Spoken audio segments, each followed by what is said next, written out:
إن الذين يكفرون بآيات الله ويقتلون النبيين بغير حق ويقتلون الذين يأمرون بالقسط من الناس فبشرهم بعذاب أليم أولئك الذين حبطت أعمالهم في الدنيا والآخرة وما لهم من ناصرين ألم تر إلى الذين أوتوا نصيبا من الكتاب يدعون إلى كتاب الله ليحكم بينهم ثم يتولى فريق منهم وهم معرضون ذلك بأنهم قالوا لن تمسنا النار إلا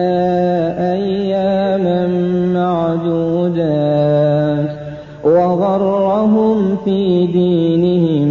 ما كانوا يفترون فكيف إذا جمعناهم ليوم لا ريب فيه ووفيت كل نفس ما كسبت وهم لا يظلمون قل اللهم مالك الملك تؤتي الملك من تشاء وتنزع الملك ممن تشاء وتعز من تشاء وتذل من تشاء بيدك الخير إنك على كل شيء قدير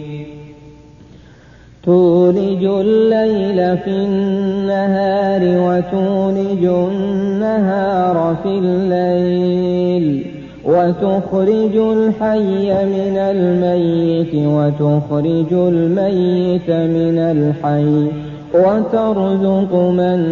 تشاء بغير حساب لا يتخذ المؤمنون الكافرين أولياء من دون المؤمنين ومن يفعل ذلك فليس من الله في شيء إلا أن تتقوا منهم تقاه ويحذركم الله نفسه وإلى الله المصير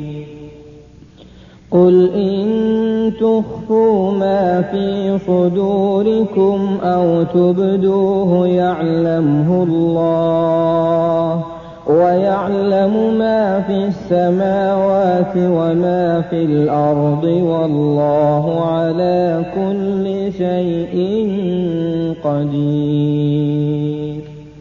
يوم تجد كل نفس ما عملت من خير محضرا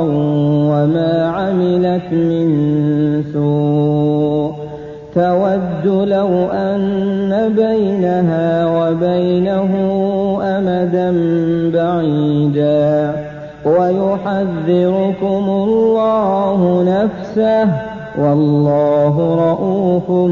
بالعباد